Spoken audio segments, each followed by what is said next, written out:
Hai guys, selamat datang ke channel I Like Movie. Sebelumnya kamu bisa subscribe dan like ya. Film ini diawali oleh sebuah keluarga yang sedang mengungsi dari negaranya sendiri, Korea Selatan, ke negara Kolombia, Bogota. Hal ini dikarenakan negara sedang mengalami kebangkrutan. Apesnya sesampai di Bogota, mereka harus menghadapi penjambret bermotor. Kuk-hee keluar dari taksi mengejar penjambret itu, tapi tidak terkejar juga. Di Bogota, ayahnya Song Geun meminta kepada temannya yang pernah sama-sama menjadi tentara, Park Jang-soo, untuk mendapatkan pekerjaan dan kehidupan. Park Jang-soo pun setuju. Park Jang-soo adalah seorang ketua bisnismen Korea yang berpengaruh ke penjual yang mau menjual barang-barang Korea. Tentu saja dengan cara diselundupkan. Karena mertua Park Jang-soo adalah seorang ketua kustom di sana, Kuk-hee dipekerjakan di sebuah toko Park Jang-soo sebagai pekerja kasar. Tapi Kuk-hee seorang pekerja keras dan mau belajar bahasa lokal. Ibunya bekerja sebagai buruh konveksi, sedangkan ayahnya hanya tukang mabuk dan menyalahkan pemerintah negara asal akan keadaannya sekarang. Melihat Kuk-hee sangat bekerja keras, Park Jang-soo menginginkan dia untuk mengambil lingerie atau pakaian dalam wanita. Kuk-hee pun setuju dan berangkat bersama Miguel. Mereka di sana bertemu Suyang yang tugasnya untuk memperlancar perjalanan pengangkutan hingga ke pangkalan. Soyong sogok petugas sehingga bisa lancar melewati perbatasan. Hingga mereka tiba di Tuhubu. Di Tuhubu ada kendala karena terjadi pemeriksaan dokumen. Suyang memerintahkan untuk menunggu terlebih dahulu, hingga polisi menghampiri mereka dan hendak mengecek apa isi truk itu. Kuk-hee menjadi grogi dan ketakutan. Hal ini dilihat oleh seorang polisi. Polisi itu langsung ke pintu penumpang dan memaksa Kuk-hee untuk turun.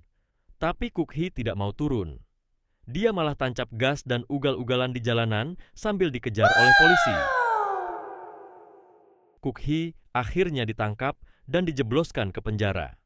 Tapi tidak berlangsung lama, Kuk-hee bebas dikarenakan permintaan Park Jang-soo ke kepala cukai. Kuk-hee mendapatkan tugas kembali untuk mengambil dan mengantarkan barang. Tapi kali ini beda. Suyang membujuk Kuk-hee untuk mengantarkan box berwarna oranye ke gudangnya Suyong. Isinya adalah parkas berkualitas yang bisa membuat mereka laris manis di pasaran. Kuk-hee membawa truk yang berisi box oranye ke gudang Suyang. Betapa bahagia Suyung karena mendapatkan yang dia inginkan. Prediksi Suyung benar. Parkas yang berkualitas bagus menjadi laris manis. Mereka pun menjadi banyak uang akan hal itu. Saat itu juga mereka bertekad untuk menjadi kaya raya di Bogota. Alejandro yang juga pedagang dan penyelundup merasa iri. Dia membujuk kepala cukai untuk menghentikan mereka. Karena kalau ini berlanjut terus, share orang Korea di pasar akan menjadi terlalu besar. Dengan uang lebih, Alejandro sogok kepala cukai untuk tidak membuat mereka lewat. Kepala cukai pun setuju. Suyang dan tim pun melakukan kegiatan pengangkutan. Tapi di perbatasan, Suyong tidak dapat melewatinya, sehingga barang mereka disita oleh petugas. Karena hal ini, banyak pedagang menjerit, karena tidak ada barang sama sekali dijual saat peak season. Park Jang-soo dan teman-teman melakukan meeting bagaimana caranya melewati perbatasan. Jae-wong memberi pendapat bagaimana jika melewati Kukuta, Venezuela. Tim merasa bisa, tapi daerah itu penuh konflik. Siapa yang berani melewati jalan tersebut? Oh, tentu saja jagoan kita, Kuk-hee, menawarkan diri untuk melakukan tugas tersebut. Park Jang-soo menyiapkan duit pedagang dan diserahkan ke Kuk-hee. Keesokan paginya, ayah Kuk-hee muncul hendak merebut tas yang berisi uang dari Kuk-hee. Kuk-hee melakukan pengejaran dengan menggunakan mobil. Tapi di tengah jalan, Kuk-hee pun menabrak fire hydrant. Tengah jalan, ayahnya dikhianati dengan ditembak oleh rekan yang mengendari mobil. Di tengah berdukanya, Kuk-hee diberitahu oleh Jae-wong jika barang yang disita diambil oleh Alejandro. Kuk-hee pun melakukan balas dendam dengan cara pergi ke gudang Alejandro. Di gudang, Kuk Hee melakukan penyamaran hingga memukul babak belur penjaga gudangnya. Karena gudang Alejandro diserang, Alejandro pun menyantronin kantor Park Jang-soo dan melakukan intimidasi kepadanya. Alejandro pun menyewa Sicario untuk membunuh Kuk Hee. Kuk Hee yang merasa diikuti melarikan diri. Sekali lagi, Kuk Hee menabrak. Kurang mahir sepertinya Kuk Hee mengendari truk dan mobil, ya? Di depan mata, Sicario hendak menembak Kuk Hee. Tapi Kuk Hee masih hidup. Dia mengunjungi Alejandro dan Park Jang-soo dan membayar Sicario 2 kali lipat untuk menembak Alejandro. Kuk Hee pun dipenjara.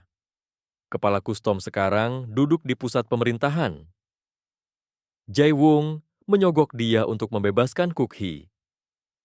Kuk Hee pun bisa menghirup udara bebas. Kuk Hee punya pengaruh besar dalam bisnis yang digeluti dan dia menjadi leader. Pemerintah sekarang melakukan kampanye anti penyelundupan.